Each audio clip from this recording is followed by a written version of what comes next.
Hey YouTube, it's Matt with Olympus Reptiles, and today we're going to show a lot of snakes and talk about another set of our pairings. Today we're going to show you 9 of them, and if you like seeing these pairings and you like hearing about these snakes and hearing about our plans, make sure to subscribe so you don't miss anything. While you're at it, click like because it helps the algorithm and it really helps us out. Plus, Kurt said he's really sad nobody likes stuff. He wants you to like it. Kurt's starting to feel a little emotional. I know you all don't hear it, but every day when we don't get 100 new likes and 50 new subscribers, Kurt cries.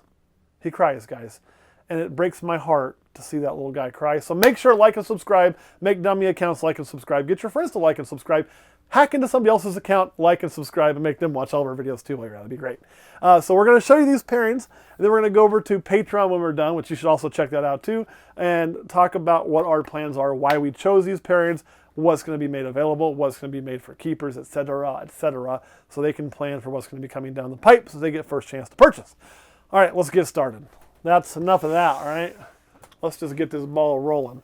So today, rather than pull the whole tubs out, I'm just going to pull the snakes out and show them to you. So first up here is a female ghost. This name is Manaya. She's an old girl. We had her a long time. And she is going to be paired this time to this little guy, who I'll tell you what, it's pretty funny to watch because this little guy gets to breed 2 of our very big females. This one and another one that's about twice her size. He'll get the job done. Yes, he will. So what are we looking at here? We're looking at a straight female ghost being paired to a pastel, super inchy vanilla ghost. So the worst thing we can make here is an inchy ghost. Very similar to a pairing we showed in the last video, but we were dealing with the ghost bitch in that video. This is a different adult ghost female. So we have 2 of these exact same pairings going on. Get on in there. No, get on in there. And we'll be pairing her up this week, actually, since she has the tab on her. Next up is this one right here. This is one I'm really excited about. And we have a lot of bull wrapping going on with her. So that's a good sign, but I don't see an ovulation or anything yet. And she's very dark looking. I think she's about to go into a shed. What are we looking at here? A very dark looking pastel axanthic right now. And she is being paired to my boy Diesel, who we did not produce, so it's brand new blood and genetics. I'll show him to you. So what we have is a pastel axanthic bred to a killer bee axanthic, both SK line. So what can you expect here? Well, the worst thing we can make is a recreation of mom, which would be a pastel axanthic if it goes. The best thing we can make would be a killer bee axanthic. The odds are pretty good because pastel is going to go to everything, axanthic's going to go to everything, right? So 2 of those genes are done. So really all we have to do is catch an extra spider from dad and an extra pastel from mom, which is a 1 in 4. So 1 in 4 for a killer zebra bee axanthic, 1 in 4 for a super pastel axanthic, 1 in 4 for a pastel axanthic, and 1 in 4 for a zebra bee. So, hell yeah, that's a damn good clutch, right? Good odds. That's what we like to see. Get on in there, buddy. So we just got to get her to go. Because wouldn't that be wonderful? Come on, get your butt back in there. Keep cooling down, start building. Let's do everything you need to do to make babies. Next up is this girl here, who is also starting the process of cooling, although she's also eating really well, which is good. She was kind of a late goer, so I'm still putting some size back on her. But since she's eating good and getting that back, we went ahead and began pairing her in the rotation. What are we looking at here? Well, this is a bumblebee. We sold this as a killer bee. We knew it wasn't a killer when we got it. There could be something else hiding in there. We're not 100% sure. You got a little piece of skin on you, girlie. But it's definitely a bumblebee. 100% and now proven het for clown. We have produced bumblebee clowns with her. And what will she be being paired to? She'll be being paired to this guy right here, which is an inchy clown, I think. Yes, that's correct. Which is an inchy clown. So we're going to be able to make pastel inchy clowns. We're going to be able to make pastel spider inchy clowns, spider inchy clowns, and then everything else I just said het clown too. There is the worst odds for us on this would be obviously a 100% het clown. It's the worst thing we can make, because it's not killer again. The best thing we know we can make would be a pastel spider inchy clown, which would be pretty awesome. So we'll put these guys up. By the way, that's our new clown breeder male. We were wanting to get, we've mentioned several times, because of our other clown having an issue with being het caramel, we were needing another clown male that we also wanted a kicker gene in, and that dropped into her lap. Probably wouldn't have been the kicker gene I'd have chose, to be blunt. I probably would have looked for something like a super pastel clown with maybe something else floating in there. But this kind of just fell into our lap. We couldn't say no. And the cool thing is, I had to smile about it, even though it's not what I would have went with, because the person in our group that's really about the clown project is Kurt, not me. Camera guy Kurt's all about his clown. He's also all about his Inchy. So this probably is the male he would have chosen. Maybe a pastel Inchy clown, but Inchy he would have wanted in there. So to get Inchy into his clown project, he's going to be really happy about, and that's really his baby, so it makes my heart smile. Next on the list is going to be this girl right here. Woo, come here, baby girl. Now she is a Blitz, straight up Blitz female from our line of Blitz. This one was produced in-house, so you can see how wonky that pattern is, right? Very, very cool looking snake. And believe it or not, this isn't the craziest Blitz we've produced. It was the craziest we produced that year. She is being bred to a lesser pastel because we just kind of want to get lesser in there with the pastel in there, just kind of see what it does. We're going to play with that a little bit. So lesser pastel is going to this girl. I'll show you the lesser pastel once I put her up and she's done running around if you want to see him. He's right here. Little bitty guy. This is a male that sucks at eating during breed season, but always picks it back up. And he's old enough, his size is good enough, I don't have to worry about him rotating out as much as I do some of the other males. But it is one we do have to monitor all the time. So lesser pastel. Get back in there. Next on the list, it's going to look really familiar. This is kind of a repeat of one I already showed. However, this one's a lot lighter in color right now. So I'm hoping maybe we're in glow, but I don't know. I'm not seeing any obvious building or ovulation through here. She's not chunking up yet. That's fine. It's early in the season. Wouldn't expect her to be. Very few of them are starting to do that. This is a repeat of the parent I already showed you. So what we have here is a pastel axanthic. I'll take that back. It's not a repeat. She is not being paired to the killer bee axanthic. I know some of you don't really want the spider. Hey, I get that, and I listen, you know. I listen when y'all tell me you don't want the spider, even though I love spider. I'm never going to quit making spider, but we have to make the right mix for the customers, right? So she's getting bred to this, which is a super pastel axanthic. So again, the worst thing we can make here is a pastel axanthic. The best thing we can make is a super pastel axanthic. So it's literally going to be 50-50 on that. So we'll get half of them to be not necessarily, but the odds would be half of them to be pastel axanthic, the other half to be super pastel axanthic. Because dad's going to pass on axanthic and pastel to everything, mom will pass on axanthic to everything and pastel to half of it. So that's how those odds are working, in case you were trying to figure that out and curious as to why I was saying that. Hi, little buddy. You're fine. Yeah, good boy. And this is also an in-house produced snake. Those pastel axanthics, both of them are in-house produced snakes. So you're going to see a lot at this point of time in our career. We're breeding a lot of snakes together that we ain't buying. This is stuff that we've made, projects we've seen through long term, things I'm really excited about. Speaking of that, let me show you another one I'm really excited about. That's this girl here. She's been a feisty little nugget lately. Yes, you have. Let me take a look at you. She is an in-house produced. Okay, you're looking good. Fire yellow belly, which isn't anything too crazy, right? Stay up there. And we're only breeding her to an Inchy. So why am I so excited about a fire yellow belly to an Inchy? That doesn't sound like any earth-shattering pairing or 4-gene or 5-gene crazy snake. Well, it's really simple. This is a snake that had some issues a couple years back. She actually retained an egg. We had to palpate the egg down close to the cloaca, then go in through the cloaca, not having to pierce skin, just at the cloaca, go in, pop that egg with a needle, pull the fluid out to shrink the egg down, to literally get her to be able to pass that, at which point we were able to do. But that also is going to slow her down a lot and did. So we gave her some time out of rotation. And this was her first year back in rotation from that. So she'd had before then a perfect clutch. And then she had the retained egg clutch, and she retained the very last egg. But she had a hard time passing into them. So all the eggs went to shit. The one if I remember correctly, the one she retained was total garbage.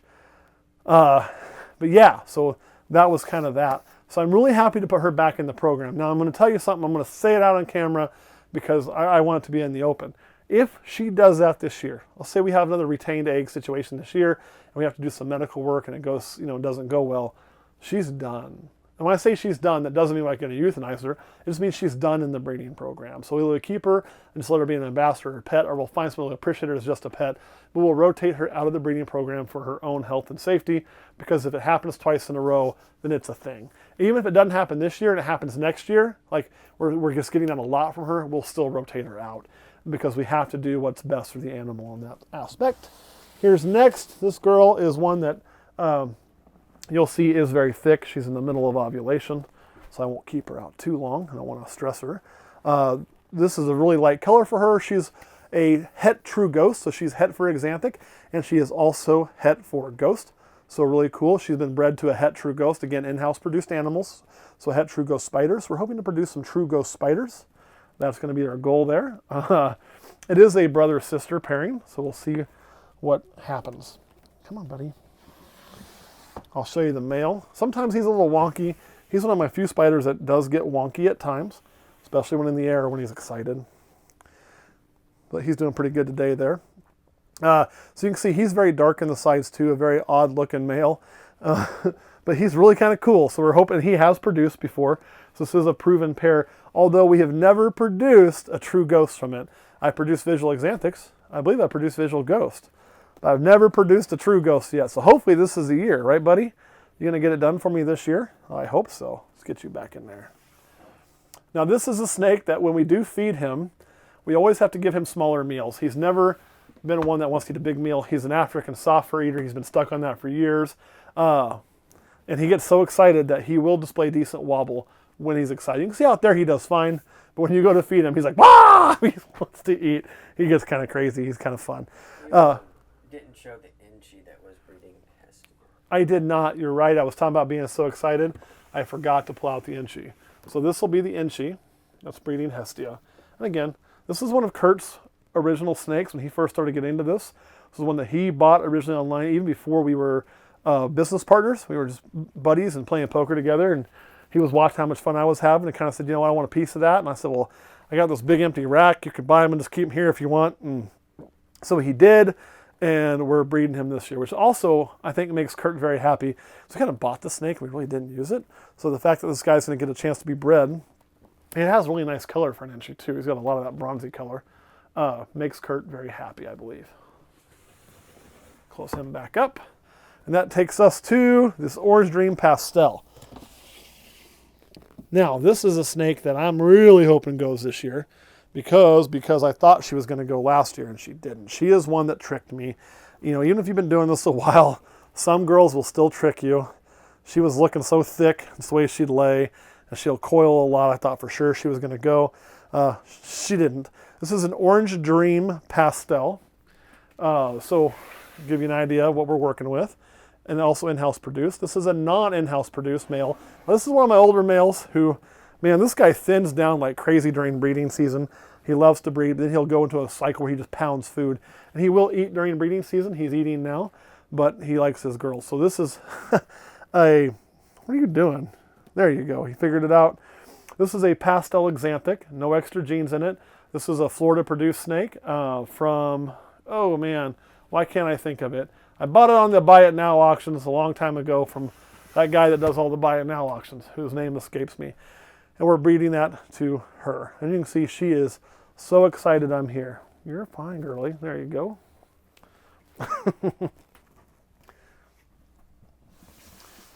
So I really want that to go. What can we produce? We will not produce any visual axanthic. Everything will be head axanthic, but we're going to get the best we can do is a super pastel orange stream head axanthic.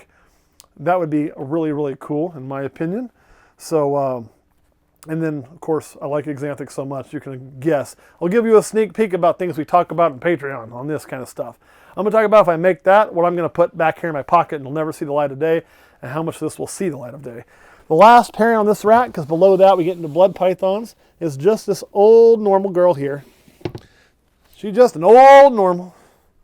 Yes, she is. Big. This is a big, thick snake. Not really long, just really thick, chunky snake. So why do we have this normal? We always have kept a couple. We took it in trade. It was supposed to be a het pied. It proved to not be a het pied, so we call it affectionately the het pied knot. Sometimes that's going to happen. So I've told the story before. Do I think I got screwed? Well, I got screwed, but I think I got screwed on purpose. No, I don't. I think whatever happened was purely accidents because you can see how thick she is. But again, I don't think I'm seeing anything that looks like, you know, we're ovulating. We're just a big, thick snake. Probably got a poop coming soon. Did I scare you? You're fine. So I'll let you take a look at her. So I do like her. She is fun to have. I do think it's good to have a normal or at least a normal appearing snake in your collection. When all of our normals eventually pass on from age and whatnot, because none of them are very young at this point for our normals, we probably will not ever replace again with a normal. I just don't anticipate doing that. What are you doing? Get back in there. No, get in there. You don't want to catch your head. There you go. See, that's why we have to be really careful and close it. But we'll keep some that are like just normal looking, maybe double hets or normal looking hets. Why do I think that's so important? Let me get the male first, which is a pastel spot nose. So again, not a crazy pairing, but I like pastel spot noses. They look cool. They're going to sell well. So I just want to make some more of that combo, which will be a 1 in 4 shot. So nothing crazy. In the future with her, I'll probably purposely always put her to a super to not create more normals. But the reason to always have one around is when you get to this size, or even half this size, what you're going to find is you kind of become, whether you want to or not, that weird snake guy in the neighborhood, right? Or that weird snake guy where you work, or that weird snake guy at your church, or that weird snake guy wherever you choose to hang out. And then what happens is people want to be like, oh man, can I come see the snakes? Can I bring my kids to see the snakes? My kids really are curious, can they come see the snakes? I like to say, hell yeah, let's do that. But when you do that, I always think it's good to be able to show them, to get them, whether it's the parents or depending on the age of the kids, to get them some background on what we're really doing with genetics to make these animals look really neat, to show them what the animal should look like. Like, this is what they look like in Africa. This is what we do, like, from an artistic standpoint to, you know, mix genetics. There are paints, and really try to create something really beautiful and really unique and really gorgeous. And then you can take that in there and you could talk about, even if you want to get sciencey, depending on your crowd, how a snake like this would survive at a less of a rate than the normal snake and why they've evolved to look the way they do. But in captivity, it doesn't matter. As a matter of fact, in captivity, I would argue a snake like this will do better than a normal. The simple reason for that is, so will a $500 snake. You sell a snake at $400 or $500 for like a bell. Why is it going to do better than a normal a lot of times? Because the person's investing more in it. They're likely to take more time on it. Not everybody's people buy that normal and put every ounce of love into it they can. Some people also buy that normal, tell their kid it's their job to watch it, throw it in their kid's room, and never think twice about it again. But when they're spending more money on it, they typically will take care of it more. It's just one of those things which is unfortunate that we equate that with animals. But this is almost an adaptation to be better survivable in captivity, although it sucks in the wild. Kurt, any questions you want to add about this year's pairings on rack number 2? No. All right, so just a quick review once I put this guy back, and then I will get out of here. Get in there. There we go. Number 1, be a ghost to a pastel super inchy vanilla ghost. Number 2, a killer bee axanthic to a pastel axanthic. Number 3, inchy visual clown to a bumblebee het clown. Number 4, a lesser pastel to a blitz. Number 5, a super pastel axanthic to a pastel axanthic. Number 6 will be a fire yellow belly to an inchy. Number 7 is a het true ghost to a het true ghost spider. Come on, true ghost. Number 8 in this rack will be an orange dream pastel bred to a pastel axanthic. Number 9 in this rack is we call it the het pied knot. It's just a normal bred to a pastel spot nose. And then the bottom one is a blood. So we're not breeding the bloods this year. We're actually going to move them out of facility to bigger cages to give them more height, and then we'll begin breeding them probably next season when they're there. So thank you guys for watching. Look for the next rack. We got a lot more of these to go through, so it'll be a really exciting year. We'll catch you next time.